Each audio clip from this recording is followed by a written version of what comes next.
Deus sabe. Não, não.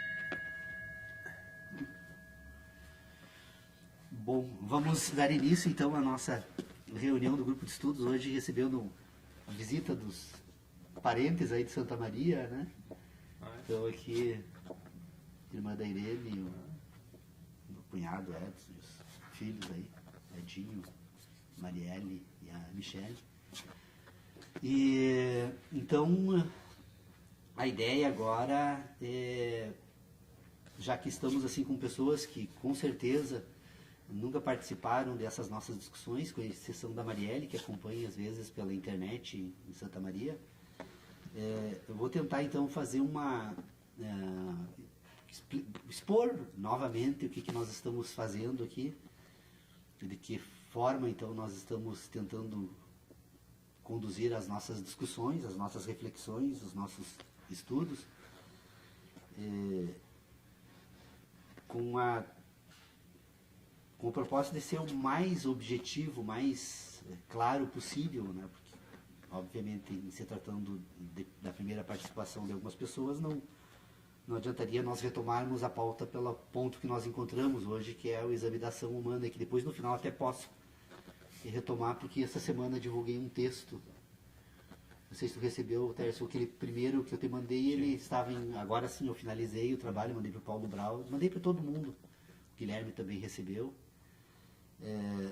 Então, o que nós estamos fazendo aqui? Bom, o grupo de estudos foi criado em dia 4 de abril de 2006 e, na época, nós resolvemos fazer um estudo para tentar entender a teoria do conhecimento, de que forma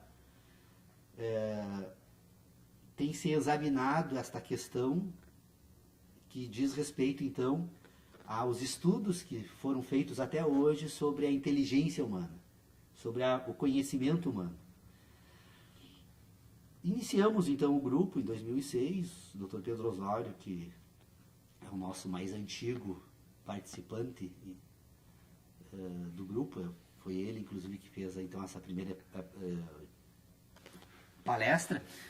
Nós chegamos à conclusão que nós estávamos diante de um problema que completamente difícil de ser examinado, porque quando nós começamos a tentar compreender o problema da teoria do conhecimento, nós começamos a nos perguntar sobre o que é efetivamente conhecer. Até que ponto, então, é possível conhecer algo e como nós conhecemos algo, então. E aí nós nos demos por conta da seguinte, só dá um problema que acho que explica por todos a dificuldade que essa discussão envolve. Em primeiro lugar, todos nós aqui concordamos, é possível conhecer, nós conhecemos, nos conhecemos entre nós, conhecemos as coisas, conhecemos objetos, conhecemos o mundo todo. É óbvio que é possível conhecer. Então, a primeira questão que nós começamos a investigar era que se esse processo que nós chamamos então de conhecimento das coisas, da natureza e do mundo, ele se dá porque nós existimos enquanto seres humanos e estando presente então naquilo que nós chamamos de mundo, essa nossa presença no mundo permite então que estabeleçamos relações com os demais objetos presentes no mundo e, portanto, esses objetos, por estarem próximos de nós e produzirem sensações no corpo humano, essas sensações que são examinadas então por todos nós dizemos que com isso nós conhecemos as coisas. Bom, aí nós começamos a fazer algumas contas, né? Bom, tudo bem, efetivamente eu posso afirmar que existe um objeto aqui na minha frente, esse objeto é de madeira, tem uma forma de um animal que eu também já conheço, e que, portanto, o fato desse animal estar aqui na minha frente permite que eu diga que conheço ele e posso falar sobre ele. Bom, mas como é que eu consigo, então, dizer que tem um animal, que tem uma madeira aqui na minha frente e que isso me permite falar e conhecer? Porque tem uma luz que é emitida por uma fonte luminosa, que é a lâmpada, que reflete nessa madeira e que agora incide sobre a minha retina, e quando incide sobre a minha retina, então eu digo que posso conhecer e falar, portanto, sobre esse objeto. Bom, realmente é assim que a coisa acontece. Eu consigo falar sobre um objeto porque a luz que incide emitida pela fonte luminosa, incide sobre ele, reflete sobre a minha visão e, portanto, me permite que possa tratar e examinar e falar sobre ele. Bom, só que entre eu e esse objeto aqui, seja bem-vindo, Fernando. Imagina.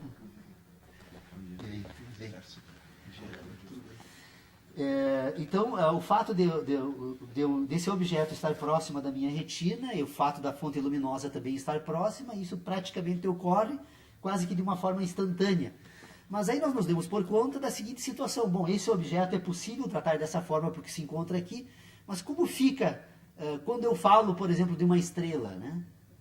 Uma estrela que está no universo, ela é também uma fonte luminosa, mas pelos cálculos que os astrônomos fazem hoje, algumas estrelas se encontram numa distância tão longa que eu preciso levar em consideração esse fato da distância para dizer depois o que efetivamente eu estou tratando, do que eu estou falando. Pois bem, se nós pegarmos o caso da estrela polar, que ela está a 230 anos-luz da Terra, nós podemos dizer que quando eu olho para o céu e falo para o firmamento e falo da estrela polar, na verdade eu estou falando de uma emissão de uma fonte luminosa que há 230 anos atrás saiu de lá e só hoje está chegando aqui. Então, se eu for me perguntar agora, é possível falar que eu conheço a estrela polar? Eu vou ter que me colocar em dúvida. Olha, a estrela polar que eu falo hoje, na verdade é uma estrela que existiu há 1780 e não sei quantos anos atrás. Ora, então eu estou falando da estrela polar do ano de 1780. Para poder falar da estrela polar de hoje, eu precisaria viver mais 230 anos para esperar a luz que está saindo de lá, agora. Isso me autoriza a dizer que é possível afirmar, então, sob o ponto de vista daquilo que eu chamo de relações que eu estabeleço para conhecer algo, que eu posso dizer o seguinte: não, essa estrela perfeitamente poderia ter explodido, desaparecido, apagado, gasto toda a fonte de combustível que permite ela ser iluminada, e hoje ela não existir mais, e, no entanto, eu vou continuar por 230 anos iludido com a presença dela. Então, diante dessa questão, nós chegamos à seguinte conclusão. Bom, se tratar da teoria do conhecimento é tratar das certezas que nós podemos afirmar que temos sobre a existência dos objetos, então vamos abandonar essa reunião agora, o grupo de estudos, porque nós já podemos responder imediatamente, então, que, olha, é possível conhecer em termos. É possível conhecer em termos. Eu sempre preciso examinar como esses processos ocorrem para saber até que ponto essas relações que eu tomo como verdadeiras são realmente verdadeiras ou são produtos da minha capacidade de imaginar. Porque como eu imagino, como eu tenho esse objeto aqui na minha proximidade, a fonte de luz que emite de lá, reflete nele, incide na minha retina, e eu estou tão próximo dele que eu posso também agora aproximar a minha mão e perceber a existência dele pelo tato, assim como eu posso, né, se tratasse de um objeto que tivesse gosto, eu poderia experimentar, então, ele, eu poderia, se ele produzisse som, ouvir o som produzido por ele. Ou seja, se eu pudesse, como esse objeto me permite isso, eu passo a imaginar que todas as coisas que acontecem em relação àquilo que eu chamo de conhecer com esse objeto são as mesmas com relação a todos os demais. Não são. O exemplo da estrela é a prova, então, de que eu não posso ter certeza daquilo que eu tomo por verdade naquilo que eu falo, daquilo que eu chamo de conhecimento. Bom, então, chegando a esta conclusão, todo o nosso esforço passou então agora a se dirigir por uma outra investigação. Nós abandonamos então, num primeiro momento, e talvez esse assunto continue até hoje sendo colocado de lado, né? Nós abandonamos essa discussão e começamos então a investigar, bom, se é possível imaginar que eu conheço, ou se é possível conhecer algo, como que essas relações, o que acontece nesse sistema todo, então, que me permite imaginar e me permite, então, tratar de objetos que estão presentes no mundo da natureza, que estão próximos ou até distantes da minha estrutura orgânica. Então, nós começamos, então, a tentar investigar como funciona o sistema de inteligência humana, de que forma esse sistema de inteligência se organiza para permitir, então, que se possa tratar deste assunto e, inclusive, examinar este assunto da forma que nós estamos, então, examinando. Bom, Então, nós percebemos que o ser humano, então, é uma estrutura orgânica que tem um ciclo, né, de existência que começa lá no momento da fecundação e que vai se desenvolver durante todo um processo que vai se completando nesse ciclo todo, até o ciclo final, então, desse processo total, que vai terminar com a morte. Então, a vida humana é um conjunto de acontecimentos que se dão com a fecundação e que se encerram com a morte. Bom, se a vida humana cumpre um ciclo, então, que é o ciclo vital, de que forma esse ciclo vital se coordena entre si para partir da fecundação e encerrar com a morte? Bom, é um ciclo vital que é coordenado por duas grandes instruções da natureza que nós, talvez, jamais consigamos explicar totalmente como funciona, ou pelo menos na forma que nós utilizamos para pensar, talvez a gente jamais consiga chegar a algum resultado final sobre esse assunto. Mas nós vamos perceber que todas as estruturas orgânicas, que são seres vivos, então, elas são coordenadas por duas grandes instruções da natureza. Uma que manda que essa estrutura orgânica busque a sobrevivência a qualquer custo. Então, essa estrutura orgânica vai tentar sobreviver sempre, permanentemente. E, em segundo lugar, essa estrutura orgânica vai estar permanentemente se reproduzindo. Então, desde a fecundação é o ato inicial da reprodução. Essa reprodução orgânica celular vai se reproduzindo, que no processo total vai constituir aquilo que nós chamamos de homem, que vai continuar um processo orgânico de reprodução, e no momento que essa reprodução cessa, ele morre. A morte é a cessação da reprodução orgânica, né? Então, essa estrutura orgânica, então, ela busca sobreviver permanentemente e se reproduz permanentemente. Então, são duas grandes instruções da vida que permitem a existência dessa estrutura orgânica e que vai constituir agora nessa estrutura orgânica um conjunto de situações ou de relacionamentos orgânicos também, que vai permitir que essa estrutura orgânica, no curso desse desenvolvimento, então, adquira algumas aptidões a mais, que nós também vamos chamar agora de sentidos, né? Ou seja, no curso desse processo de reprodução, no curso desse processo de sobrevivência, essa estrutura orgânica, então, ela desenvolve outras competências que vai permitir agora se relacionar com o mundo da natureza onde ela está presente.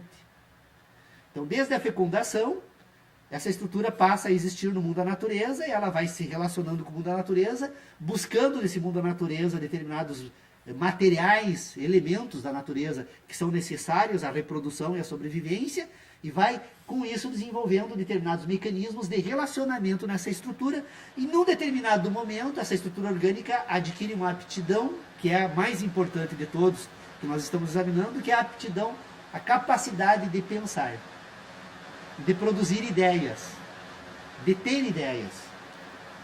Então, essa estrutura orgânica, que num primeiro momento é instruções de sobrevivência e reprodução, se desenvolve e num determinado momento ela acaba desenvolvendo essa capacidade, então, de ter ideias. O que é essa capacidade de ter ideias?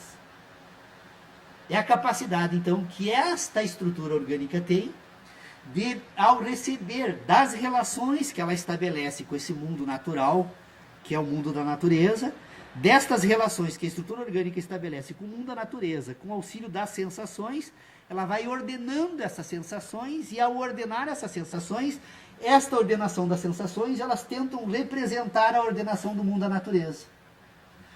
Então, o mundo da natureza se comporta de uma certa forma, a Terra gira em torno do próprio eixo todos os dias, ela gira em torno do Sol todos os anos, o ciclo solar se movimenta em torno da galáxia a todo momento.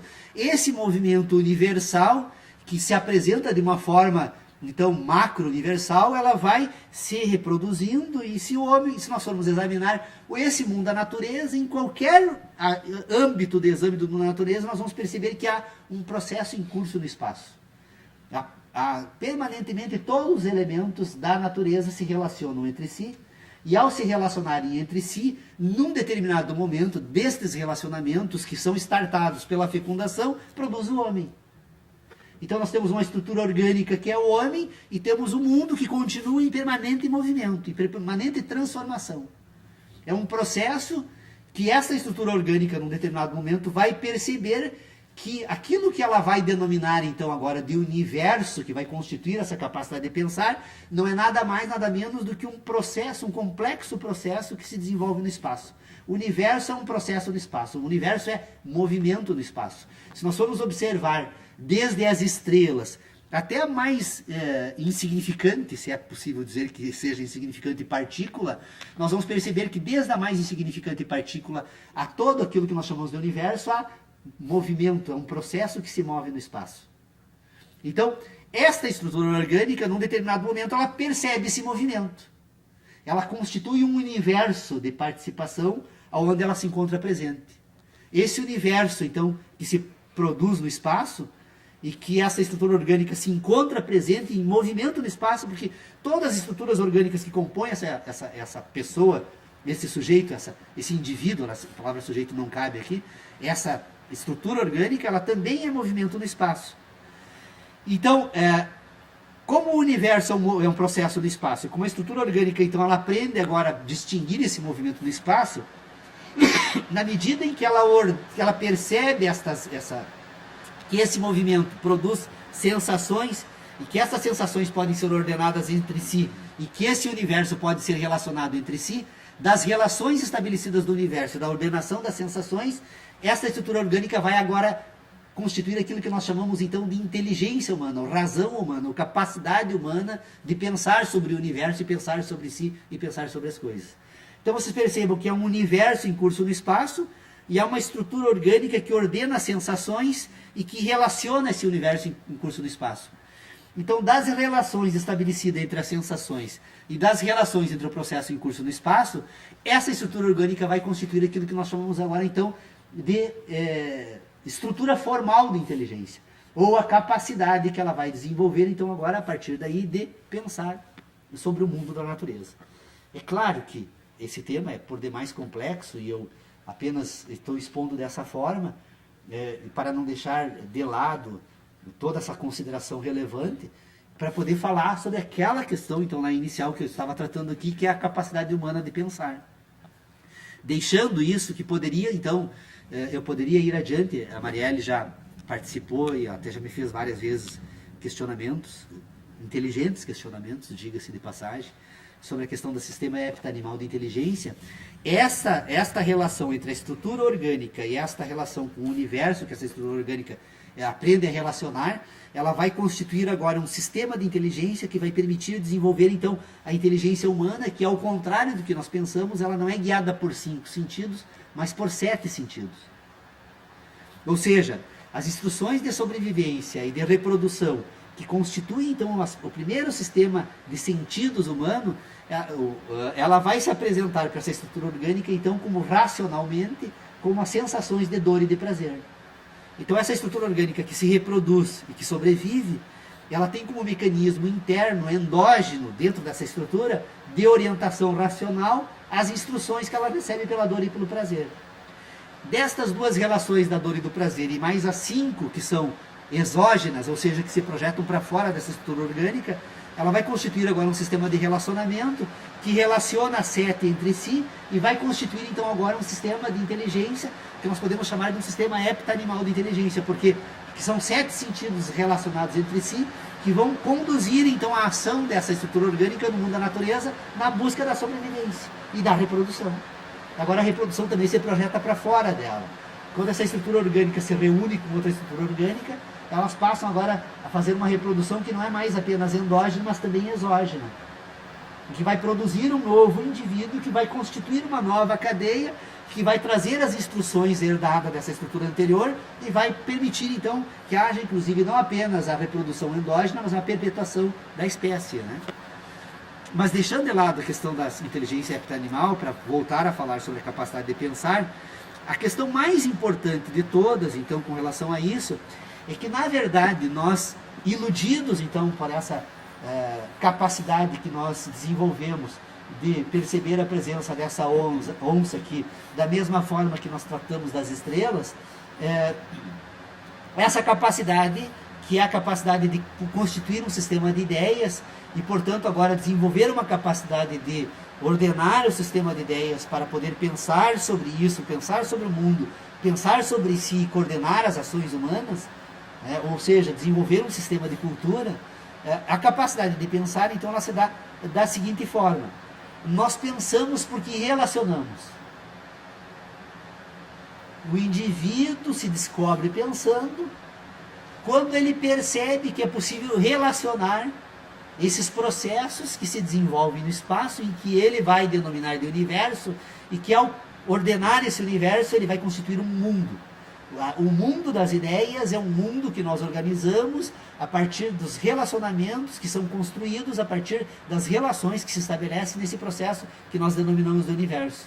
O universo é um processo em curso no espaço. Relacionar o universo no espaço e produzir ideias a partir disso constitui a razão humana, e a capacidade humana, então, de pensar, ela se desenvolve porque o ser humano tem a capacidade de relacionar.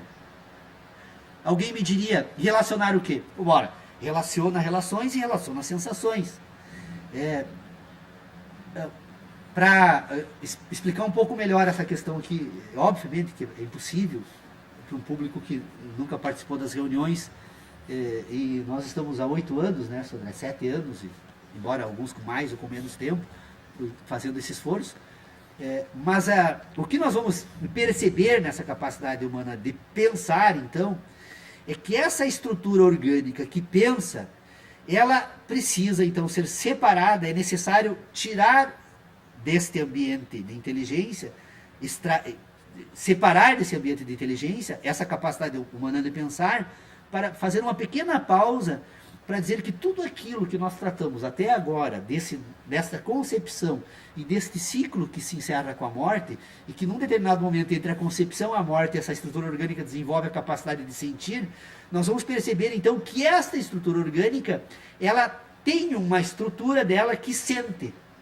Sente. Sente o quê? Sente tudo. Sente calor, sente frio, sente impressões causadas recebe impressões causadas pelas fontes luminosas, ela sente o gosto das coisas, ela sente auditivamente o barulho produzido pelos rios, pelas cachoeiras, pela queda, pelo movimento, ela sente porque ela palpa, ela sente porque ela recebe aromas produzidos essa estrutura sente. E essa capacidade de sentir, ela é natural, e essa estrutura naturalmente organiza todas essas sensações. E essa estrutura que sente agora também é uma estrutura que pensa. Aí então a razão, a importância de separar conhecimento de ideia. Por quê? Porque essa estrutura que sente, ela tem sensações. Estas sensações, elas então vão compor aquilo que essa estrutura vai chamar de verdades. Todos nós temos as nossas verdades, porque sentimos. E todas as nossas verdades e as nossas sensações vão produzir algo que nós vamos chamar de conhecimento. O conhecimento, então, é a ordenação das sensações. Na medida em que o indivíduo ordena as sensações, ele conhece algo. A ordenação das sensações, que são produzidas por essa própria estrutura orgânica endogenamente, e das relações dessa estrutura orgânica com o mundo da natureza, estas sensações causadas por essas relações, então constituem um sistema de inteligência que nós chamamos de inteligência das sensações. Essa estrutura que sente e que aprende agora a relacionar sensações, e que se descobre pensando na medida em que percebe que é possível relacionar esses fenômenos que se dão naquilo que ele chama de universo, que estão todos relacionados entre si, ela, com a capacidade de desenvolver sensações no espaço, de relacionar sensações no espaço, ela aprende a relacionar, apenas relacionar. A capacidade de relacionar, então, é a capacidade de pensar. Então, sempre que nós pensamos sobre algo, na verdade, nós estamos relacionando algo. Alguém me diria, mas relacionando o quê? Algo que antecede e algo que sucede. O que antecede e sucede? Agora é a matéria das sensações. Todo o processo em curso no espaço, ele compõe um ciclo. O que é o ciclo? Como a vida humana. O ciclo da vida humana inicia com a concepção e encerra com a morte. O ciclo do dia inicia com um determinado ponto que eu uso como referência do giro da Terra e encerra quando completa esse ponto. O ciclo do ano se completa quando eu estabeleço um ponto de movimento do Sol no espaço e se encerra quando ele completa esse ponto. Então todos os ciclos que se dão na natureza, eles compõem um sistema de inteligência que o ser humano trata da seguinte forma: algo antecede, algo sucede. Algo que? A sensação. Então, quando nós estamos tratando de qualquer objeto, nós não estamos tratando do objeto em si. Nós estamos tratando das nossas sensações, porque o objeto produz sensações, e esse objeto que produz sensações, então ele é relacionado no espaço como antecedente e consequente de algo. Então, a capacidade de pensar relaciona antecedente e consequente, e a capacidade de sentir sente apenas. Então, toda a estrutura orgânica sente, e ao sentir, relaciona antecedente e consequente. As relações de antecedente e consequente, agora que são ciclos no espaço, vão compor, então, a forma da inteligência, que é tudo aquilo que essa estrutura de inteligência relaciona na natureza para pensar sobre o seu universo. Então, toda a estrutura de inteligência tem um componente que nós podemos denominar de uma estrutura formal de inteligência, que são os ciclos de antecedente e consequente que essa inteligência usa para se guiar nesse processo agora universal. E de toda essa estrutura de inteligência que tem antecedente e consequente que ela relaciona no espaço, ela também sente. Bom, voltamos novamente então para examinar a capacidade de pensar, porque ela é quase que inseparável desses dois exames, eles precisam ser simultâneos. Então, o conhecimento é uma coisa, a ideia é outra coisa. Outra coisa também não, né? Não cabe para mim. Então, o conhecimento é algo, a ideia é algo. São processos diferentes, completamente diferentes. Uma coisa é, um fato é relacionar algo, outro fato é sentir algo. A sensação e a relação são produzidas em ambientes diferentes. Eu tenho um ambiente, então, das impressões, que é o ambiente que o indivíduo, que a estrutura orgânica sente, e eu tenho o ambiente das sínteses, que é o ambiente que essa estrutura relaciona. Então, eu tenho um sistema de impressões e sínteses. Eu tenho um sistema de conhecimentos e ideias. Eu tenho um sistema de conhecimento, sensações e verdades. Eu tenho um sistema de ideias, certezas e crenças. Eu tenho um ambiente que produz impressões, eu tenho um ambiente que produz sínteses. As sínteses são representações das impressões. Elas são representações por quê? Porque enquanto que no mundo das sensações, enquanto que o conhecimento humano é produzido pelas verdades e pelas sensações, as ideias humanas são produzidas pelas suas certezas e suas crenças. Enquanto que as ideias, então, enquanto que o conhecimento, então, é um resultado de sensação e verdade, as ideias são resultados de si mesmas. As ideias, elas produzem a si mesmas, porque são sínteses, e elas podem agora buscar no mundo das sensações, no ambiente das sensações, a sensação para utilizar como modelo para produzir a ideia. Mas a ideia é uma representação da sensação. Ela jamais é possível, então, a partir do mundo das ideias, trazer a sensação para o mundo das ideias. Nós não conseguimos pensar o gosto de uma laranja. Nós não conseguimos pensar o gosto de qualquer... Nós não conseguimos pensar o cheiro de algo. Nós só conseguimos relacionar as fontes que produzem o gosto, as fontes que produzem o cheiro. Então, nós temos uma capacidade, e quando eu penso sobre a laranja, eu relaciono apenas. Quando eu como a laranja, eu sinto o gosto da laranja.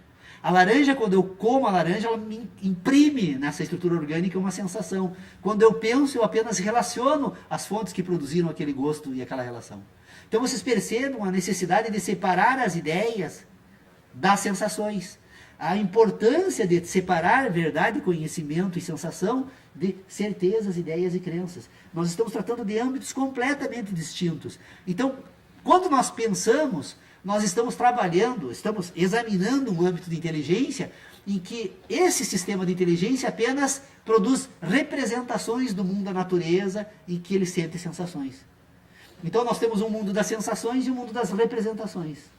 A questão toda é que esse indivíduo vai desenvolver esse sistema de inteligência e vai levar esse sistema de inteligência como um guia das suas ações do mundo da natureza de tal forma que num determinado momento esta estrutura orgânica agora ela se torna sujeito. Sujeito ao quê? A um sistema de ideias. Esse indivíduo então que era um indivíduo que iniciou a desenvolver todo o sistema de inteligência a partir das sensações que ele ordenou do mundo da natureza, num determinado momento ele abandona o mundo da natureza e se introduz agora num ambiente sobrenatural. Sobrenatural por estar acima da natureza, que é um ambiente produzido pela cultura que é um ambiente produzido pela educação, que é um ambiente produzido pelas ideias, que vai servir agora, então, de guia para as ações desse indivíduo no mundo da natureza.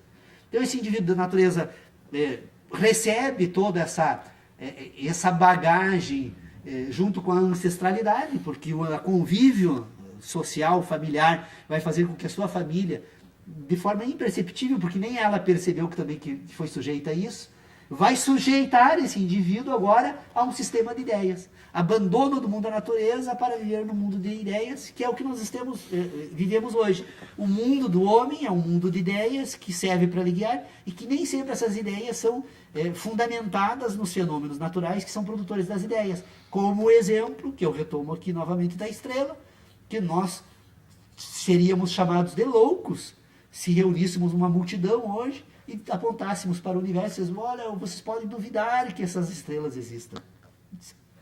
Como ninguém nunca se perguntou sobre como funciona a sua capacidade de organizar um sistema de inteligência pelas estruturas visuais, porque a visão, é bom que se diga isso, a visão humana, ela não tem uma origem orgânica, ela tem uma origem puramente lógica.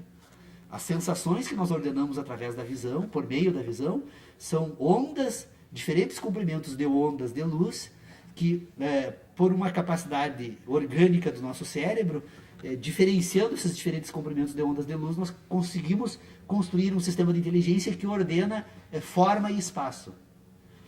Tudo aquilo que nós chamamos então de impressão visual não são nada mais, nada menos que ordenações de forma e espaço. A prova disso é que, se fosse possível nós deixarmos completamente escuro esse ambiente, para a nossa inteligência, essa onça, que embora estando aqui de madeira, estando aqui ao meu lado, ela desapareceria. Ela não existiria mais para o meu sistema de inteligência, porque a fonte luminosa que me passa a informação sobre a presença dela desapareceria. E, no entanto, a onça continuaria aqui.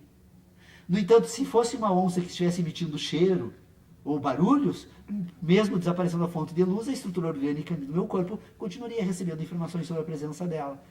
Então, pensar é relacionar. Relacionar o quê? Sensações. Quando nós pensamos, ou quando nós relacionamos, ou quando nós falamos, quando eu falo dessa onça, eu não falo dessa onça. Eu falo das minhas sensações, das sensações que esse objeto causa na minha estrutura orgânica, que me permite ter sensações do objeto. Então, quando nós falamos do mundo da natureza, não estamos falando do mundo da natureza, estamos falando das nossas sensações. E aquilo que nós tratamos por verdades, e aquilo que nós tratamos, então, no mundo das ideias, não passam de crenças. Nós nos guiamos por crenças. A ciência é uma crença. Nós cremos que o mundo da natureza deva se comportar assim como se comporta até hoje, porque os fenômenos que interferem nos fenômenos que nós organizamos sob o signo da ciência são fenômenos que até agora se mantêm de uma determinada forma estáveis. Mas nada impede que no universo um processo fenomênico completamente novo e que inicie o ciclo no momento que nós estamos vivendo, altere completamente essas relações ao ponto de termos que imediatamente termos que refazer toda a nossa ciência porque havia algo que não era considerado e que precisa a partir de agora também ser levado em consideração. Então aquilo que nós acreditamos e que chamamos de ciência, na verdade não passa de crença. Desculpe, eu falo demais, mas esse assunto me permitiria, eu garanto a vocês todos que eu ficaria o mês todo e ainda poderia fazer abordagens diferentes sobre esse mesmo assunto, porque eu tenho examinado desde 4 de abril de 2006, eu asseguro a vocês que se o dia tem 12 horas, então que eu me mantenho em vigília, né, acordado, dessas 12 horas, umas 8 eu penso sobre esse assunto. Então ele realmente é complexo, é apaixonante. Infelizmente não se percebe no mundo da academia e mundo aí de fora, que teria a obrigação de estar trabalhando com esses temas, porque afinal de contas eles isolaram essa área do conhecimento e cercaram, essa é minha, é a filosofia, né? A filosofia, aliás, por ter cercado a filosofia, né? E tentado reduzir a filosofia a um conjunto de postulados extraídos de livros, né? Infelizmente os estudantes, e por isso que eu acho importante a presença da Marielle, do Gui aqui, da Michele, né, dos jovens,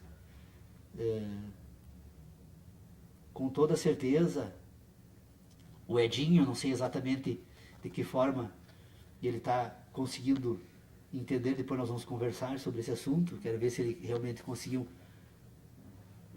interagir conosco, né? Mas é um mundo extraordinário que está aí para ser descoberto e que, infelizmente, a educação que nós recebemos começa lá na família, se consolida na escola, né? Se torna quase que indestrutível depois no ensino, que nós chamamos aí de doutorados e pós-graduação. Na verdade, toda a tarefa da educação tem sido destruir a capacidade humana de pensar e de se conduzir por conta própria nesse mundo extraordinário que é o mundo da inteligência, e que cada um de nós tem a mesma capacidade. Eu sempre digo, e eu não tenho dúvida, que qualquer um de nós teria condições de fazer o mesmo trabalho que fez Einstein, que fez Newton, que fez Descartes, que fez Kant, desde que nos dedicássemos como eles se dedicaram a esses trabalhos. A diferença entre um resultado e outro, então, está no esforço individual. E esse é um esforço que causa prazer, porque pensar, não existe nada mais prazeroso no mundo do que pensar, né? Desde que nos conduzamos desde o início de forma certa, porque quando começamos a seguir crenças, aí o nosso caminho é a perdição mesmo. Eu queria introduzir um negócio aí que eu estava pensando aqui, já tinha pensado nisso quando tu falaste aí e veio com mais clareza para mim. Pensar é relacionar. E eu queria, não que eu quero mudar isso, mas eu quero introduzir um ponto para discutir ou até para refletir dentro. Me parece que pensar é relacionar e extinguir. Extinguir. Distinguir. Distinguir. Sim. Fazer distinções. Sim. Né? Estabelecer relacionamentos e distinções sobre as coisas, sobre as sensações, sobre as impressões ou sensações, percepções que a gente faz. E essa capacidade de distinção, ela se encontra tanto em relação às sensações como em relação às próprias ideias depois. Não. Sensação é sensação, ideia é ideia, ideia é relação. Não, a distinção se dá entre ciclo de antecedente e consequente. Sempre que eu penso sobre algo, eu estou relacionando um antecedente e um consequente. Todos os pensamentos são relações de antecedente e consequente. Com exceção das relações puras, que são as relações das certezas, que aí a matemática nos fornece essa demonstração da existência, e que daí as relações são relações entre relações. A capacidade, porque na verdade as duas grandes ferramentas, palavra também que não serve para... Os dois grandes instrumentos da inteligência humana são as ideias de sucessão e de repetição. Porque a repetição é infinita. A repetição, na medida em que é possível repetir infinitamente... Não existe elementos de distinção dentro disso aí? Não, repetição é repetição.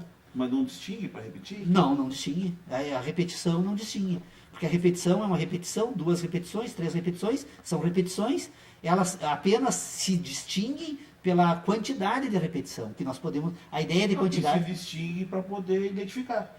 Não, a distinção se dá na sucessão, antecedente e consequente. Sim, mas assim, ó... Na matemática não tem antecedente e consequente. Que você, é isso que eu queria discutir, assim, a partir do momento que você repete uma coisa, que você percebe a repetição, deixa eu colocar a ideia. Se a partir do momento que tu percebe a repetição, você, a contrário do senso, está percebendo a desidentidade de qualquer outra coisa. Pois é, mas é que, na verdade, eu não admito repetição no mundo da natureza. Eu parto do seguinte pressuposto: no mundo da natureza não há repetição. Mas há distinção. Igual. Não, há sucessão. No mundo fenomênico do universo, que é um processo em curso no espaço, é um processo sucessivo. Então nada se repete, tudo se sucede. Então, se o universo é um processo que nada se repete, tudo se sucede, a distinção é dar entre antecedente e consequente na sucessão. A ideia de repetição, quando esses antecedentes e consequentes aparentemente se repetem, é que permite distinguir, então, agora, mas é sempre um antecedente e consequente, porque o processo do espaço é um... No mundo da natureza, tudo é algo. Algo é. Na natureza, algo, e no mundo das ideias, não algo. Quando algo aí sucede, não algo repete. O operador lógico não algo repete sempre, não algo, há algo. Porque há um sistema heptanimal que está, como é que eu diria? O operador lógico estaria aberto para receber sensações. quando qualquer uma destas 7 fontes apresenta uma sensação, elas normalmente não se apresentam de forma isoladas. Elas relacionam uma e outra. As relações entre as duas, do não algo e algo, e o consequente desse não algo algo, que vai ser uma nova sensação, é relacionado agora como antecedente e consequente no sistema de relacionamento que são as ideias. Eu tenho não algo algo no mundo das ideias, que são apenas as relações de sucessão, que elas usam o mundo da natureza. Por isso que é importante distinguir conhecimento e ideia. Porque enquanto que o conhecimento ele é produzido pelas sensações e as verdades, as ideias elas produzem a si mesmas. As ideias produzem ideias. Elas vão fazer uso depois dos modelos buscados no mundo da natureza para buscar representar no mundo das ideias um modelo do mundo da natureza. Mas agora a ideia que utiliza o mundo da natureza como não algo em algo, agora ela se constitui só como crença. Sim, mas esse dentro do mecanismo eu estou introduzindo a distinção, porque a distinção permite, porque o termo que tu usaste é o seguinte, pensar é relacionar. Eu concordo. Sim. Só que pensar é relacionar, esse relacionar tem que ser, a gente tem que entender o que é esse relacionar. É só a ideia de sucessão antecedente e consequente, sempre. No mundo da natureza não existe 2 antecedentes simultâneos e 2 consequentes simultâneos. Tá, mas isso vai gerar uma síntese, que são as ideias. São ideias. E as ideias, para você poder pensar, você tem que relacioná-las e distingui-las. Sim, uma ideia com a outra, claro que sim. Não, sim, aí sim. Não, é que na verdade nós estamos talvez tratando de assuntos diferentes. Eu estou tentando dizer o seguinte, no sistema de ideias, as ideias puras, elas se constituem com a possibilidade, com a repetição. No sistema de ideias puras só existem repetições. Todas as ideias repetem outras ideias. Uma ideia repete a outra. Então são repetições. Agora, quando o mundo das ideias que aprende a repetir, que se desenvolve num determinado momento da repetição, ela agora vai buscar no mundo da natureza as antecedentes e consequentes, vai tentar agora repetir antecedente e consequente no mundo das ideias. E como é possível pegar vários distintos antecedentes e consequentes do mundo da natureza, e aí é possível distinguir no mundo das ideias. Mas igual a distinção entre uma ideia e outra, na verdade as ideias elas podem até ter identidade entre elas, o que não tem a identidade do mundo da natureza. Então, por isso que no mundo, sempre que as ideias utilizarem o mundo da natureza, elas vão ter sempre sujeitas à retificação, porque como no mundo da natureza não há repetição, só há sucessão, as ideias não vão encontrar a mesma ordem no mundo da natureza quando for buscar agora um novo antecedente e consequente para fazer a distinção. Então nós temos um mundo que causa sensações e nós temos um mundo que relaciona. São 2 ambientes completamente distintos. Então, é só impressão, fenômeno, impressão e síntese. As sínteses, elas são sínteses de sensações, ou elas são sínteses de sínteses. As sínteses puras, elas são produzidas pela capacidade de repetição. A capacidade de repetição e a capacidade de sucessão, coordenadas e sucessivas no âmbito das ideias, elas vão desenvolver agora um sistema de ideias, que é um sistema de relacionamento. Que, aliás, a informática levou aos limites da possibilidade agora de uma certa ordem, quando nós criamos os processadores eletrônicos. Os processadores eletrônicos, eles tratam as informações elétricas da mesma forma, e ao tratar da mesma forma, agora eles produzem, então, um sistema de inteligência artificial. Só que é uma fonte contínua que produz impulsos elétricos que se mantêm de forma contínua. O dia que se alterar qualquer elemento lógico na estrutura elétrica do universo, os computadores param de funcionar imediatamente. Por que eles param de funcionar imediatamente? Porque a escala de relacionamentos utilizadas passou a ser outra. Se o mundo da natureza passasse a se descoordenar e o movimento da Terra deixar ser diferente do que sempre foi em relação ao Sol, em relação ao universo, imediatamente nós precisaríamos refazer todo o sistema de relacionamentos que utilizam a ideia de tempo para poder coordenar as nossas ideias sobre o mundo da natureza. Então, nós estamos sempre contingencialmente subordinados a uma lógica da natureza que nos impôs uma certa lógica de ideias. E que estamos, assim como o computador utiliza uma lógica de ciclos elétricos, na verdade, o ciclo elétrico, né, do elétron utilizado pelo processador é o que vai dar a ordem ao computador. o ciclo dos fenômenos do mundo da natureza, nas nossas sensações, é o que vai dar ordem ao mundo das ideias. O que é a esquizofrenia, por exemplo, que atinge determinadas estruturas orgânicas, que é quando a pessoa passa a confundir as relações, ela passa a trabalhar com certas ideias que não existem mais, que estão desconectadas do mundo real da natureza. A estrutura orgânica que pensa, então, passa a tratar de forma diferenciada. Mas todos eles obedecem uma certa ordem. Há uma certa ordem no caos, em todo o sistema. Então, nós precisamos a primeira grande tarefa da filosofia é romper com a educação tradicional. No sentido assim, de assumir o domínio tradicional, no sentido, eu preciso assumir o domínio da minha inteligência. Eu preciso tratar agora da minha inteligência, não posso mais imaginar aquilo que eu sempre imaginei, que me guiou como... Porque o mundo é diferente. O que nós fazemos, a nossa inteligência, na verdade, nos conduz a pensar, como usando uma figura, obviamente, apenas para...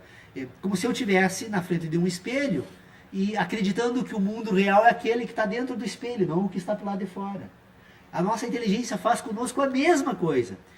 Nós nos conduzimos imaginando que nós estamos tratando de objetos da natureza. Não, nós estamos tratando das nossas sensações. O mundo da natureza, para as nossas sensações, na verdade, quando nós nos relacionamos com as nossas ideias, nós nos relacionamos com a imagem que está dentro do espelho. É uma outra coisa. A imagem que está fora do espelho é a que produz sensação. E aquela, então, ela não é... a imagem de dentro do espelho serve apenas para fazer relacionamentos, para pôr em ordem esse sistema. É de fundamental importância compreender aquelas 3 ideias que são os pontos de partida desse meu sistema, pelo menos, que eu tento há bastante tempo, e eu te digo, Sodré, tu não imagina a importância dessas objeções que você faz ao me obrigar, porque cada vez eu me convenço mais que estou certo, né? Porque eu não encontro... Não, é a forma de consolidar, porque cada vez que eu percebo, eu volto, então, este exame, cada vez ele ganha mais ordem, ele vai se ampliando. Por exemplo, essa reflexão de que o conhecimento ele se produz a partir de sensações e verdades, e que as ideias produzem-se a partir de si mesmas, era algo que eu já tinha como pressuposto, mas a forma de ordenar esse conhecimento foi pensando. Ontem, né, até eu estava retomando esse assunto das objeções que você faz. E, elas acabam ajudando nesse sentido. Então, só que nós precisamos, todos nós aqui, precisamos desenvolver essa habilidade de separar sensação e ideia. E aí não é uma tarefa fácil, porque se nós formos observar, eu novamente trago aqui essa experiência, o René Descartes, que refletiu sobre esse tema, ele relata no discurso sobre o método que ele, depois de perceber a necessidade de examinar o que ele poderia ter efetivamente certeza, essa tarefa ele levou 10 anos. O Kant, quando vai escrever a Crítica da Razão Pura, que ele anuncia para um amigo numa carta que em 3 meses escreveria uma obra, também levou 10 anos. Talvez a gente não leve todo esse tempo, porque são 1784 para 1634, 783 para 1600, são 240 anos, né? Houve um transcurso de 240 anos entre Descartes e Kant, e hoje somos nós. Por que não darmos um passo, irmos adiante dessas discussões? Porque o que acontece? Por que o Kant não levou? Por que o Kant não disse o que nós estamos examinando aqui agora? Porque o projeto de filosofia que Kant estava tentando desenvolver na sua época era outro. E talvez a grande questão que o Kant não examinou com uma devida profundidade é que ele submetia os juízos sintéticos à noção de tempo. Quando ele vai falar dos juízos sintéticos a priori, que são os juízos que ele depois demonstra a existência dos juízos matemáticos como juízos sintéticos a priori, na verdade não são a priori, não se submete à ideia de tempo. São juízos sintéticos puros. Puros por quê? Porque não estão sujeitos ao mundo da natureza. Eles são independentes. São eles que fundam a capacidade humana de pensar. E os sintéticos puros que vão permitir agora trazer para esse mundo da pureza as impurezas. Os filósofos antigos gostavam muito de usar a ideia de pureza e impureza para tratar o problema da metafísica pura ou impura, né? Ele é o que vai permitir agora a constituição de um sistema metafísico impuro, que é um sistema metafísico, então agora que não vai usar a ideia de repetição para se produzir, mas a ideia de representação. E quando ele representa, ele se torna impuro e, portanto, essa impureza é que vai retirar, então, esse sistema de juízos agora desta categoria das certezas humanas. Nós temos certezas, é possível ter certezas. A capacidade de ter certeza só se dá pela capacidade de repetição. A capacidade da repetição produz, então, todo o conhecimento sintético puro que a matemática e a geometria pura demonstram, então, que é possível fazer isso. E depois a capacidade sintética impura é quando esse sistema de ideias agora eles vão se produzirem, a produzirem em si. Né? Elas, ao se produzirem, então agora não vão mais usar da pureza da repetição para buscar a impureza da sucessão. Algo que antecede, algo que sucede. Este algo, então, vai sempre ficar sob a objeção dos céticos como algo. Né? Qual é a objeção do cético? Como tu me assegura que esta laranja, que não somos produtos de um sonho? Aquela história da cuba, do cérebro numa cuba de vidro, que a capacidade humana de imaginar vai além dos limites do razoável. Até né? o próprio questionamento da ideia de repetição. Né? Os céticos também têm um questionamento sobre a ideia de repetição. Na natureza não existe, eles têm razão. Os céticos têm toda a razão do mundo. Qualquer um de nós faríamos sucesso imediatamente como ceticista, né? O ceticismo é como na música, são esses sertanejos aí, né? Todo mundo gosta, todo mundo tem a capacidade de ser cético. Todo mundo tem a capacidade. Porque é óbvio, já está mais do que provado que o ceticismo tem razão. Agora, isso não impede que se constitua uma ciência da inteligência humana, que leve em consideração a objeção dos céticos e ó, cético. O algo esse, nós jamais teremos certeza, porque este algo pode ser produto da imaginação. Porque boa parte da nossa capacidade de pensar é guiada por imaginação. A capacidade de imaginar é uma capacidade que se reproduz em todos os indivíduos. E eles, o grande problema da inteligência humana é que ela inicia a se desenvolver orientada pelas sensações e, em determinado momento, as sensações são abandonadas para se guiar agora para um sistema de ideias que não tem mais relação alguma com o mundo da natureza. Isso conforma, porque o ser humano vive bem a vida toda assim, não tem, isso não causa mal nenhum a ninguém, mas não se faz ciência aí. Aí se faz crenças. E a ciência da inteligência, ela é possível de ser constituída. De que forma? Pondo em ordem esses ambientes. Nós temos um ambiente do conhecimento, da verdade, das sensações, temos um ambiente das nossas ideias, certezas e crenças.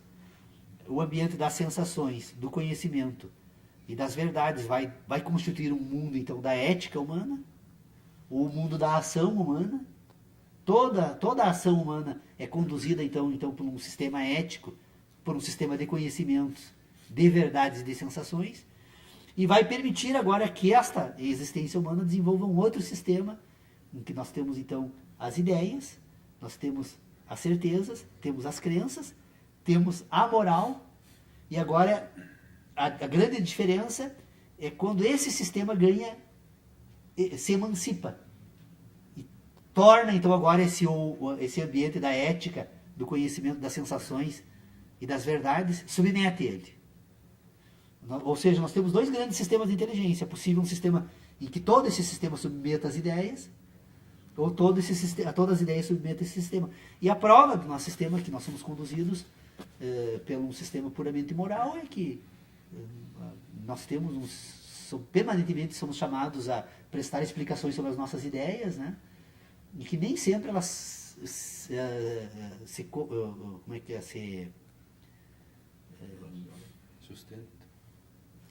não se coordenam com as sensações. São coerentes, as nossas ideias nem sempre são coerentes com as nossas sensações. Nós muitas vezes sentimos algo e tratamos no mundo das ideias de uma outra forma. Então, quando negamos o mundo da natureza, nós estamos agora sujeitos. Por isso que a filosofia gosta muito da ideia de sujeito. Porque como sujeito, então eu vou submeter aos sistemas de ideias. É tentar submeter, nós somos submetidos a um sistema de ideias. A prova é que somos submetidos a um sistema de ideias que vivemos de uma forma completamente diferente dos hindus, dos Guarani, dos russos, dos árabes, porque em todas essas diferentes experiências humanas que produzem culturas, nós temos diferentes sistemas de ideias submetendo todos esses seres. Se reuníssemos todo o universo humano num único ambiente, todo esse universo, o mundo das sensações seria o mesmo. As relações produzidas no mundo da natureza, todos sentiriam frio, fome, dor, prazer, desejos. Todos estariam sujeitos a um sistema de inteligência que permanentemente estaria cobrando essas... desenvolveriam hábitos alimentares, etc. e tal. No mundo da natureza, todos eles são iguais. O que muda são as relações produzidas pela cultura para transformar, então, em sujeitos. Então, nós podemos falar de um sujeito árabe, um sujeito guarani, um sujeito de origem europeu, americano, ocidental, um sujeito, né, sei lá, de quantas culturas diferentes nós temos no mundo. Então, nós temos um mundo de ideias e temos um mundo de... No mundo das ideias, tudo é possível. As ideias humanas admitem tudo. Né? No mundo das sensações, e quanto mais a inteligência é desenvolvida a partir das sensações, mais humano é o indivíduo. O que nós temos hoje no mundo civilizado é isso. Nós estamos produzindo um ser humano que está permanentemente abandonando o mundo das sensações. Ou permanentemente abandonando a sua condição humana. E cada vez mais se tornando sujeito a um sistema de ideias. Em que esse indivíduo passa a se guiar agora não mais pelas sensações, mas pelos desejos das sensações. Por que nós vivemos numa sociedade em que enfrentamos problemas, permanentemente problemas emocionais? Porque nós substituímos... desejos criados. Né? Sim, porque nós substituímos as nossas necessidades pelos nossos desejos. Os nossos desejos são maiores que as nossas necessidades. O ser humano tem necessidades absolutamente simples, mas às vezes deseja muito mais. E a falta de coordenação entre as necessidades e os desejos é que vão produzir, então, o quê? Os distúrbios. As pessoas vão se sentir deprimidas, tristes, por buscar coisas que só existem na sua cabeça. Por abandonar o mundo das sensações, por abandonar o mundo daquilo que realmente é o que nos permite ser felizes ou tristes, ou a escolha de cada um de nós. Eu espero que, não sei se consegui, tentei hoje, Sodré, eu estou com os parentes aqui também, além nós visitando aí, e eu disse, vamos tentar então fazer uma introdução bem, obviamente que nós já estamos discutindo outros temas aqui, né? E... Não, mas eu percebo o seguinte, essa discussão nossa realmente que já tem um tempo, eu percebo isso que tu falaste aí, que cada vez mais está em mais ordem, eu também identifico isso, eu também tenho essa sensação, quando eu ouço a sua exposição, eu também acho que cada vez ela está mais ordenada, assim, as coisas que eu ouvia, tem algumas coisas ainda que eu ouço que eu tenho que uma hora com calma discutir contigo, mas como é que tem sido a minha contribuição, assim, eu fico ouvindo e refletindo sobre aquilo que eu estou ouvindo. Então, enquanto eu estou, aquela coisa está vindo, chega uma hora, toca alguma coisa e fala assim, mas aí tem uma coisa que... Aí eu procuro trazer a ideia. Mas não que tenha, assim, uma relevância efetiva, mas a verdade é que aquilo me surge e esse debate me parece interessante. Aí a gente expõe. Mas acho que realmente a ordenação as referências das ideias colocadas desde de todo o debate de quando eu comecei a participar e para agora, eu acho que realmente está cada vez mais ordenado, cada vez mais claro, cada vez mais sustentável a sequência, o raciocínio e acho que nós estamos evoluindo, a sensação que eu tenho é essa.